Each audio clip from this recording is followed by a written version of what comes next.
Hey Tata. Hey Chili Bean. Hey fine-tuned females. Hello, hello. We are going to talk about something that I'm sure all of you can commiserate with.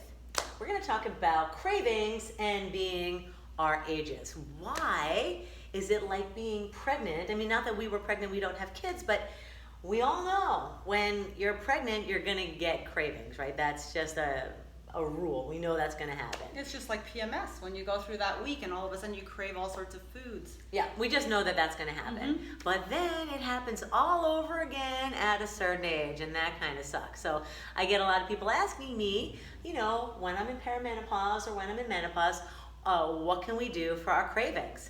So, and as you know, well, maybe you don't know, we have hormones in our body. I'm sure everyone knows that.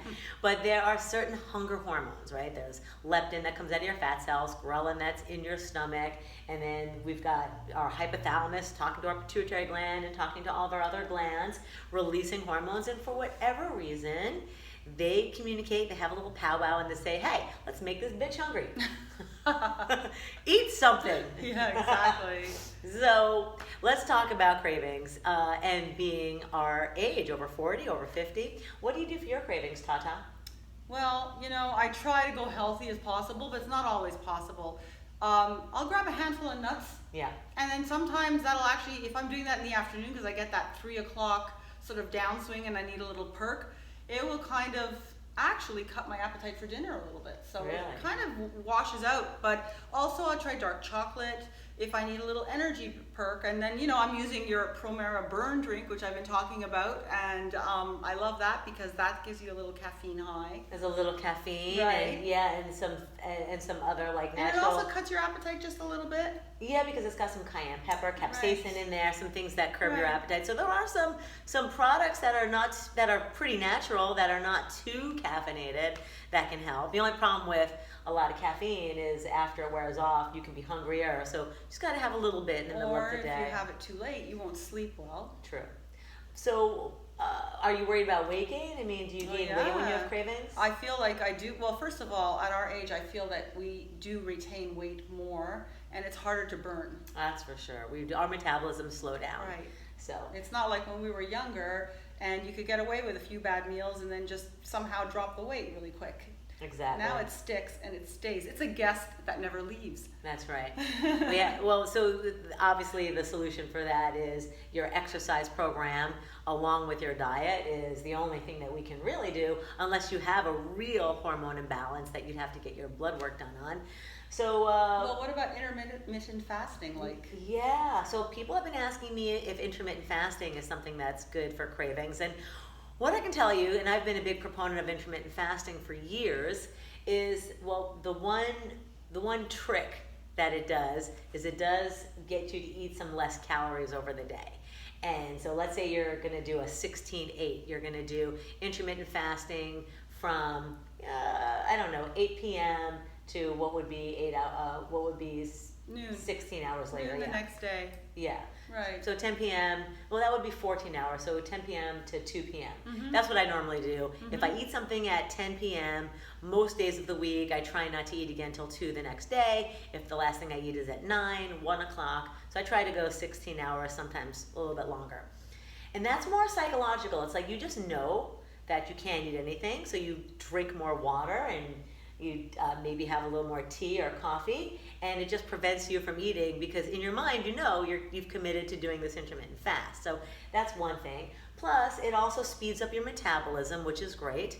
And if you do it on the opposite end, meaning you eat breakfast and lunch and you skip dinner, so let's say you stop eating at 7 p.m., you actually burn more calories throughout the night, which is great. I mean, people who are doing intermittent fasting for weight loss. Well, I think that's the best technique. I have to say, I'm interjecting here, but I think if you can manage to finish your dinner before 7 p.m. and then not eat anything until the next day at 10 a.m. or whenever you want to have a breakfast, so at least you're giving your body a chance to burn those calories, not store so much fat, and you're not also weighing yourself down when you sleep at night. Yeah, exactly, because all of the organs in your body. So the reasoning is for this type of intermittent fast where you don't eat late at night or you have your last meal early is that your organs get to rest and you sleep better and you regenerate your cells better. So it's better for anti-aging purposes. So, but as far as cravings go, it might not help with cravings. That's because true. when you wake up in the morning now, you have to wait several hours. But again, the mindset, if you just know, listen, I just can't eat till 10 a.m., noon, or 2 p.m., whatever. You're just going to get used to being a little bit hungry, and the cravings start to go away once you just practice. So that's why we say practice intermittent fasting. So Right. that is a good one. Now another thing is we can also eat a higher protein diet, because protein digests more slowly, and when it digests more slowly, you feel fuller longer, right? But you also want to make sure that you're not eating protein with a lot of sugar. So people make the mistake like, oh, I'm going to eat a hamburger, but with that hamburger, I'm going to have some fries and a milkshake. That's not really the way to go. That's not the way to go. Right, because Right. once you start eating sugar or those carbohydrates that burn off fast, like sugary substances, drinks, sodas, what else, like French fries if they've been skinned and they're not the healthy French fries, or healthier French fries, the carbohydrates will make you crave more because they're Well, starchy. Those are starchy. You know, there was a way that I grew up with where we got to have that fast food type of food that you were craving and try to make it healthy. So instead of having your French fries, have your big burger and then have a salad on the side. Yeah. And then you don't have to have all the, fatty foods that come with it usually. Right, but what if you're craving that? So we're trying to figure out, like, what can Well, we then do you to would do your stop the baked, craving? maybe you bake your fries, or you Yeah. bake your sweet potatoes in the Yeah. oven as fries. And then that's better than the deep frying process. Absolutely. So the issue is that you will, if you're eating sugary and starchy foods with your protein, it's going to kind of undo the benefit of having a high Right. protein diet, because you're still going to have those cravings if you're doing it for cravings. Well, here's the thing about cravings, Jill, is that when we go into that premenopausal phase or full-on menopause, what happens is, and I've been talking to a lot of women who feel the same way, they tend to get a lot more anxiety and stress. And that creates more cravings. Yeah. So that's a big issue, ladies. That's right. And that's where those cravings are coming from too, because now you're not dealing with stress as well, or you have more anxiety for whatever reason, and you want to go and just feed yourself and try to calm that nervous energy down. Yeah, with food. stress eating, and we do, and this has been proven in studies. So, like when we were talking about the intermittent fasting where you end early, how you burn more calories than doing other intermittent fasts, there's been research on this, so it's not something I'm just pulling out of my butt. This is true. There was research done at the University of San Diego by Dr. SATCHIDANANDA PANDA, and he's got a lot of papers on it if you want to look him up, Dr. PANDA, P-A-N-D-A.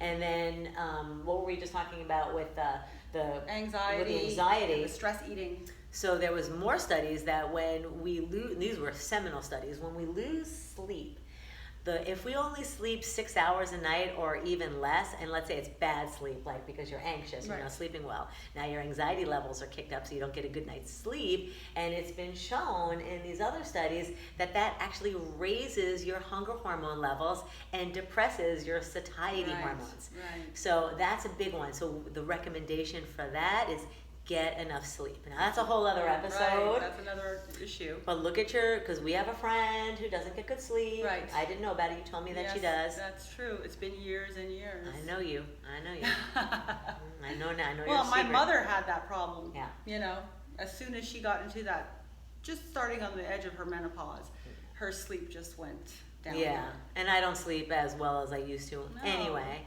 But, back in the day, I used to think, who needs sleep anyway? It's overrated.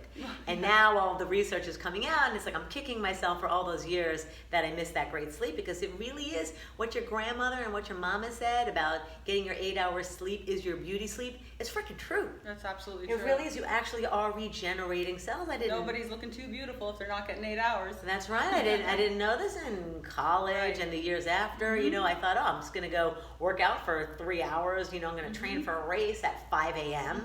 And I didn't go to bed till midnight, whatever. So get your sleep, because that actually will help reset your hunger hormones and do everything you can to work on your sleep hygiene. So we talked about a high protein diet. We talked about giving into some cravings by eating some nuts and dark. Healthier alternatives. If you're craving a big chocolate bar, maybe just have a piece of dark chocolate and try to take it down a notch. Train your body. Get it used to something new. Yeah, and if you're lucky, like Tata is, it will actually suppress your hunger at your next meal. That does not happen to me. Oh.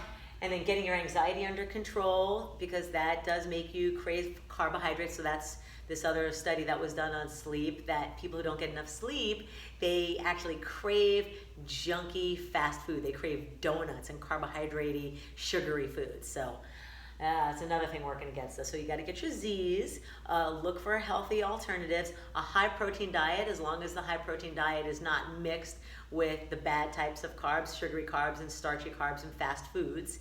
And then finally, not everybody's into it. Oh, and the intermittent fast, but ending your meals earlier is the best one for weight loss. And there's one more, which you hate. I am unbiased about the ketogenic diet. But I've done it, obviously, as a nutrition coach. I have to try all the diets that I'm going to recommend to people and that I coach my clients with. So the keto diet, I didn't have any cravings. I mean, it's rare that I had a craving. So that's amazing. Because it's so high fat. Right. It's like the ketogenic diet is a high fat, moderate protein, extremely low carb. It's not a high protein diet. That's different. That's like an ancestral diet, paleo diet, or just a high protein diet. So don't confuse a high protein diet with a keto diet. They're not the same, and most people do confuse those two. It's high fat, medium protein, very few carbs.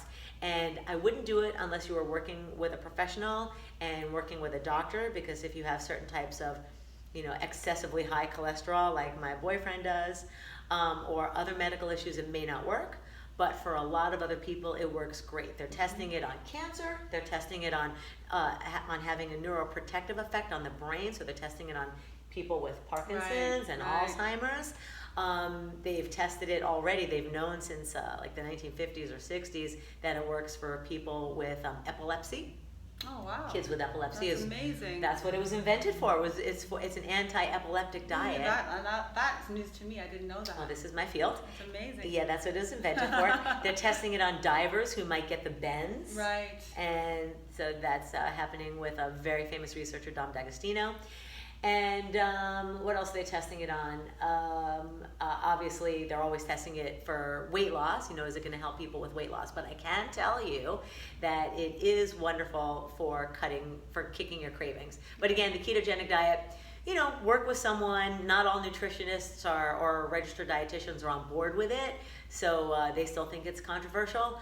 I know a lot of people have done it. I've done it. I've talked to a lot of dietitians who coach it. So just check with a professional, get all your blood work done, make sure it's okay and cool with you, and then try it. If you don't like it, just go back to one of our other tips. Now there's one thing I'm going to interject on that actually does help my cravings sometimes, and it's not always possible to do, because when I used to work in an office, I couldn't do it. Sex. You can't have sex in your office. Yeah, that's true. Well, you can, but you have to figure out a way.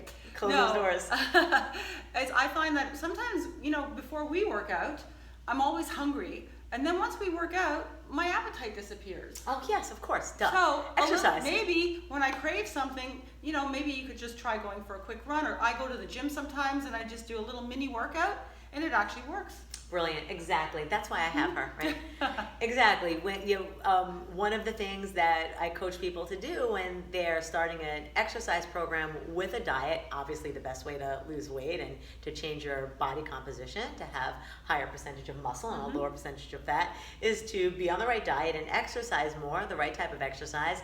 But then they get hungry because they're upping their exercise, and then that creates cravings. So exactly. The answer is to do some low intensity exercise, get a nice workout in. Don't do an extremely high intense workout, because that's going to make you hungrier. Right. But a nice low intensity workout is going to actually kick those cravings. Low to moderate intensity. Or just go for a walk. Exactly. That's low intensity. Brilliant, Tata. All right. All right, fine-tuned females, the phone's ringing. We got to go get that. We got to go get it. We'll see you next time. Bye-bye. Bye.